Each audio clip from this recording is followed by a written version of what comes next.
Hi, I'm Jason Page, and welcome to Hartford Colonials Kickoff for Week 9 in the UFL. We bring you the show this week from Sage Park in Berlin, training facility to the Colonials in this 2010 season. A little bit of snow, a little bit of sleet, a little bit of winter in the air here in New England, something obviously a lot of other UFL teams do not have to deal with. The Hartford Colonials fall in Florida in Week 9. It brings their chase for the championship game in Omaha to an end. One team, though, that is still alive for that championship game is Sacramento. How'd they do it? They beat Las Vegas in Week 8. Thrilling game. Let's check out the highlights.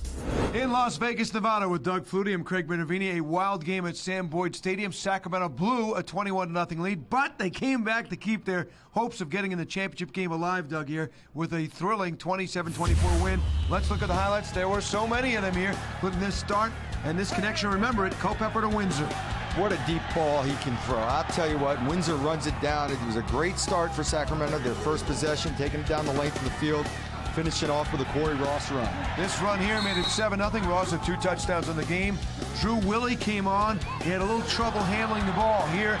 Lost it. Sacramento recovered. Then later in the first half, fumbled the snap for the youngster getting his 3rd start.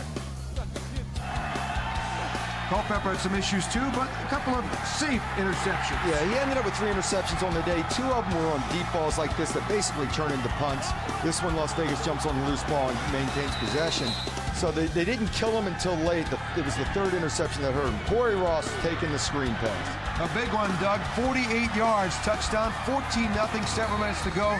Second quarter for Sacramento.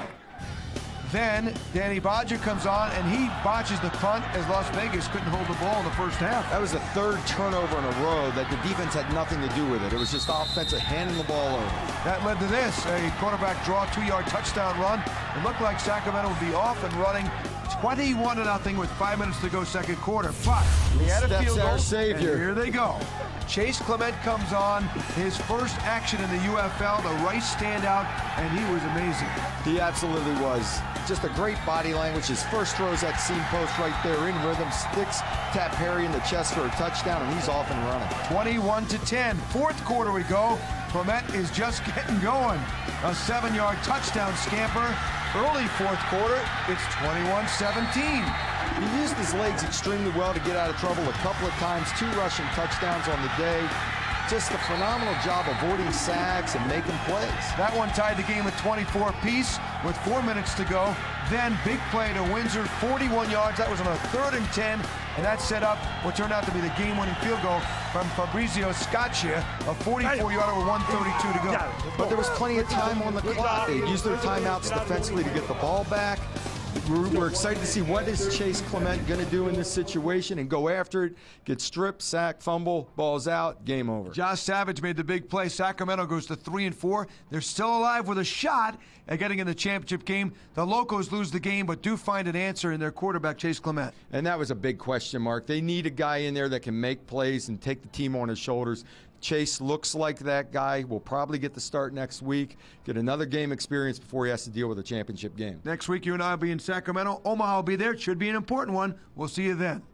This week on Hartford Colonials Kickoff, we'll talk with the head coach, Chris Palmer. A lot of roster changes for this Colonials team between Week 8 and Week 9. We'll introduce you to one of the new players on this team, Sam Swank. He's a Florida kid. He's got a kick in some snow. A little bit of practice for him. We'll take you onto the field, show you how Sam worked out in his first practice for the Colonials. We'll have all of that and much more this week on Hartford Colonials Kickoff.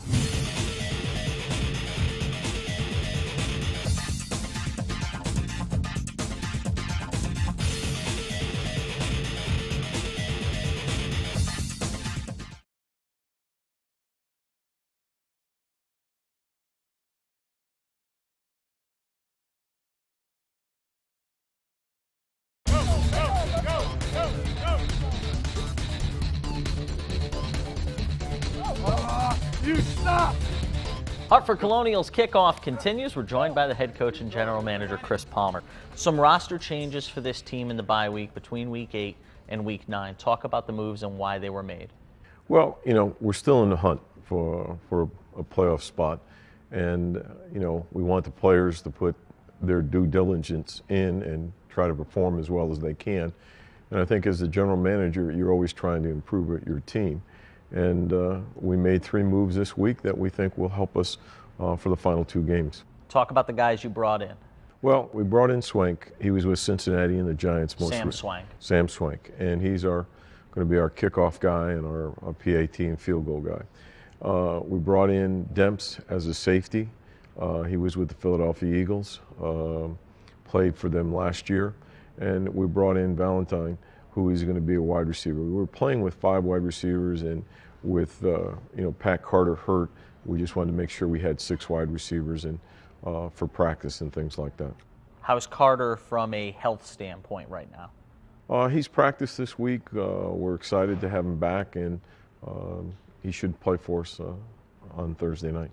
Going back to the guys you let go, I can't imagine it's ever easy to tell a guy who's been at this for 8 or 9 weeks, look, we've got to let you go. Talk about that. Well, we were heavy at the safety spot. Normally we would have only kept 4 safeties. We were at 5. And, most of the guys came in and say, thank you for, having us and giving us the opportunity. And I think they'll be fans of the Hartford Colonials. And it's not done in a malicious way. It's business. They know that. And we wish them luck. Knowing that going into Week 9, this team still has a chance to play in the championship game in Omaha against Las Vegas potentially, do you notice a certain bounce in their step? Oh, I think, the fact that we were down 14 at Sacramento and come back and win the game, all these guys know that they're auditioning for their next situation, and they're playing hard, and they don't want to take and have a bad play on film. And as I tell the players, make sure you autograph each play so that the people that are in the National Football League and looking at those plays, they're proud of it. The last time this team came off a bye, the offense really seemed to struggle. How do you, as a head coach, prevent that from happening again? If you look at any football team, they have ups and downs, and they play good and play bad. And, hopefully we didn't have that much time off. This is a short week, and we needed a little bit of time to heal up, and hopefully we'll be ready to play Thursday night. 2 bye weeks, both times you go in with your offense playing great. It's kind of ironic that could happen twice in one season. Well, let's hope we don't have a bad offensive outing. Let's make sure we have a good one. Tell me how the identity of this team has evolved through the first 8 or 9 weeks. I think the role that Booker has taken on, he's getting far and away too many plays. I would have been happy with having him get 20 to 25 plays, and now he's up into the 40s, and he's established himself as the lead back in our offense. With this season just a couple of weeks away from closing and the NFL season still going on, are you noticing a lot of interest from NFL teams? Are you getting a lot of calls? No, I'm not getting phone calls, but I know the agents of players are getting phone calls, and the players have come to me, and several of them, and said, Coach, what do you think of this situation or that situation? One team wants me to get up to 245 pounds. I don't know that I can play at 245. What do you think? So there's been a lot of interest, and we'll see what happens after the season. As a whole, looking at this season, you've had opportunities to watch some of the other teams. What stood out to you the most over the first 8 or 9 weeks? You got to play every week. There's no give-me's. The team that is best prepared and comes to play the hardest is going to win. And I think there's parity in this league. We talked earlier in the season, you can only afford to have two losses. Well, the second playoff team probably will have 3 losses. Coach, appreciate the time as always. Thank you.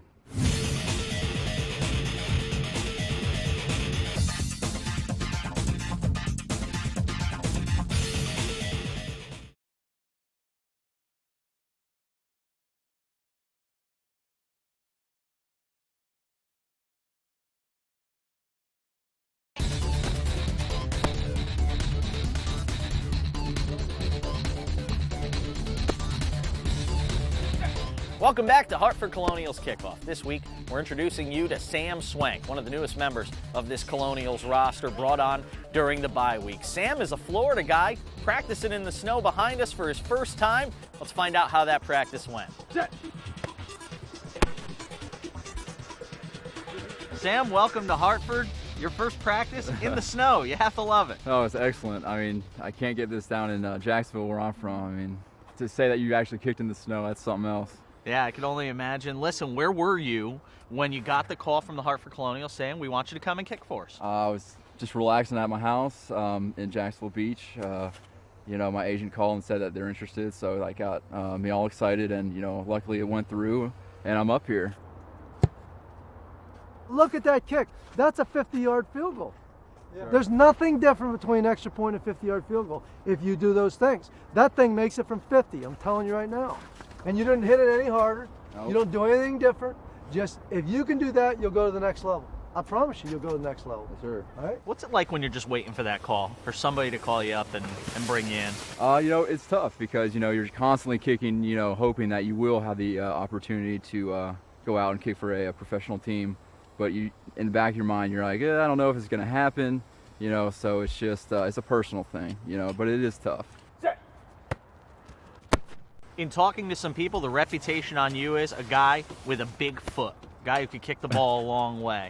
How do you kind of harness that, and how do you get back into kicking shape when you've just been kind of waiting around? You know, just waiting around, you definitely stay, you know, in shape, you know, as much as possible and kicking. You know, my wife helps me out with that. She holds for me and all that, and, you know, I guess for my reputation, I just hope that I can, you know, put it to work out on the field. Now, I'm playing at Wake Forest. You kicked at Rentschler Field, didn't you? Yeah, I forget what year it was. I think it was 06. So, yeah, I'm a little acclimated with it, but that was only one time and many years ago, so we shall see. Couple games left. Obviously, the Hartford Colonials trying to get into the postseason. You know, there could be some big kicks on your horizon. Oh, absolutely, but that's what every kicker lives for, you know, is the opportunity to win and put his team up. And, you know, I guess we control our own destiny with, you know, 2 wins. You know, that would be great for this club, and I'm looking forward to the opportunity. Sam, best of luck over the final 2 weeks. Thank you, sir.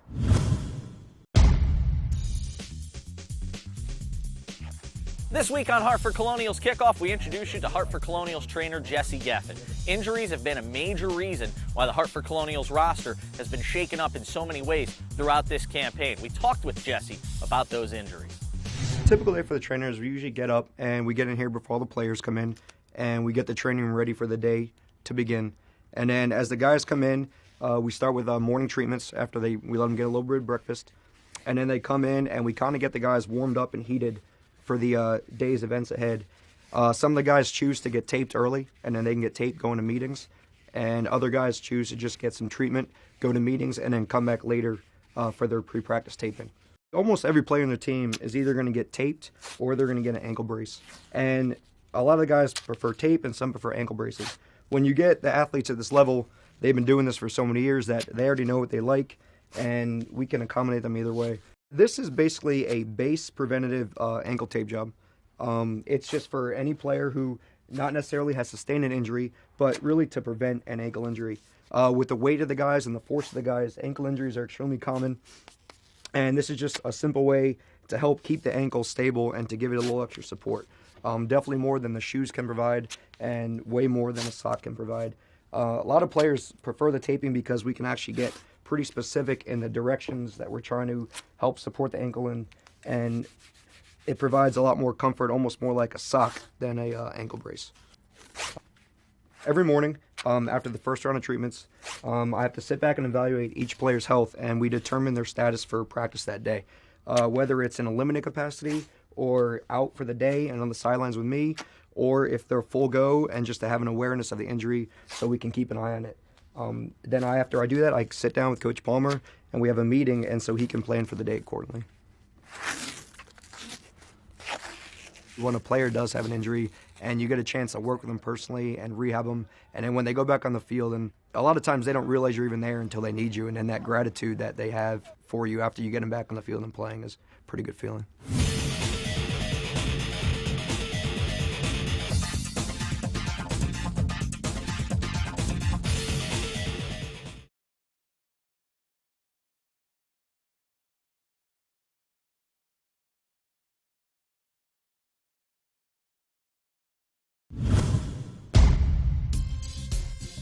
The Hartford Colonials love to get inside the community. The cheerleading squad has been doing this basically from day one. This time around, they were visiting the East Hartford YMCA, teaching kids about fitness. Let's check it out. Today, the Hartford Colonials cheerleaders have come to prepare the show for our kids, just to basically show our children what things they can accomplish, what things they can look forward to in the future. You know, a lot of my little girls, they practice cheerleading in the gym. They do their steps, things they learn to use Hartford cheerleading, and this would be good for them.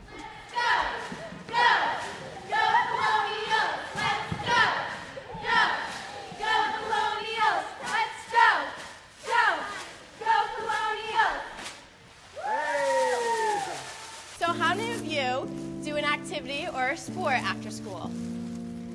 Or you like to ride your bike? Or jump rope? Well, whatever you like to do is good because it's healthy activity. Physical fitness, eating right, stretching, just being able to have energy, and it's good for schoolwork and being able to play with their friends and just living life.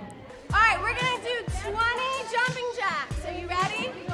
Yeah? You're gonna count out loud with me, okay? 5, 6, 7, go! 1, 2, 3, 4. We want to teach the kids that physical fitness, it could be fun. At the end of a cheerleading session, you know, you might be sweating. You're like, oh, I'm sweating. Who would have known that working out and staying fit was fun?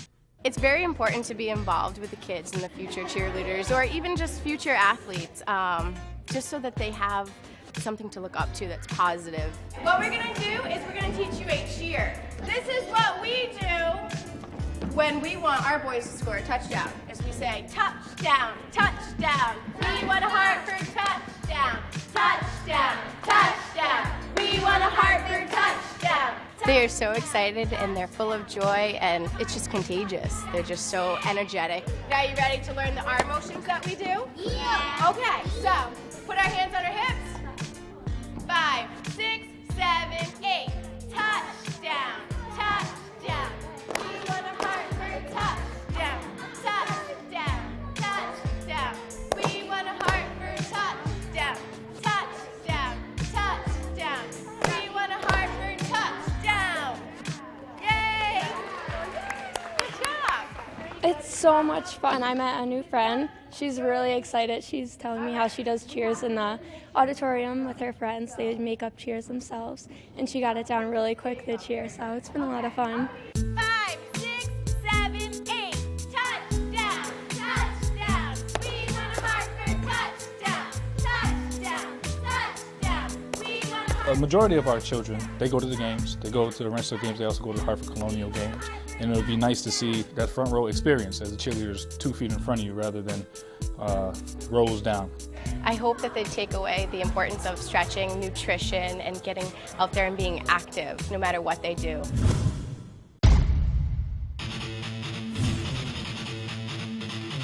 This week, we had a chance to sit down with Frank Brockhoff, the creator of thecolonialarmy.com, to get an inside look at one of the Hartford Colonials fan sites.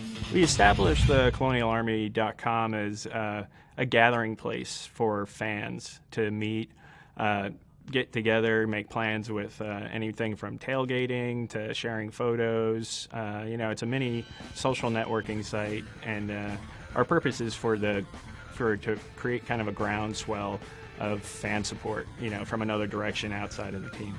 First and foremost, I want to see, the team thrive in Hartford, not just survive, but to thrive.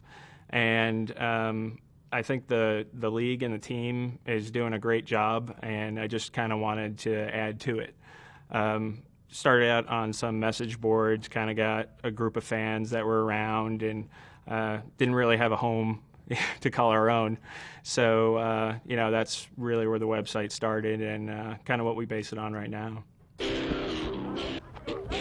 One up, rope. He throws a rope. Parallel, number 11, throws a rope. Zings it in there. I think he's coaching up McNown because McNown's throwing a straighter ball than he used to. So the mutual coaching here going on. We have Berkeley, who provides us more information than I can even fathom on how much he follows them. So, it's everything from the diehards to the casual person who's probably not even aware of the UFL, never mind that they have a team in their backyard. For the price for parking in the other league, you can have a complete, day in the UFL, including ticket, parking, tailgating, concessions, everything. Players are available after the game, before the game, practices. Name another, professional sports team where you can just go and watch the practice. It really is unbelievable access to the team. I think the greatest thing is that if you want the Hartford Colonials to succeed, to be a part of Connecticut and to be a Connecticut professional football team, then that's what the Colonial Army is to have the fan support for the team and provide you a way to meet a lot of great people in the process. How'd that feel? Felt great. Getting into rhythm with everyone, doing real well. In these conditions, definitely sharpens your game. That's going to wrap up this Week 9 edition of Hartford Colonials Kickoff. Thanks to the head coach and general manager Chris Palmer for a few minutes today. Also, kicker Sam Swank and the trainer Jesse Geffen. If you're looking for more information, want to get some tickets to go see the Hartford Colonials, maybe their final home game against Las Vegas later this month, just go to the web. Check it out, hartfordcolonials.com. I'm Jason Page. We'll see you next week on Hartford Colonials Kickoff.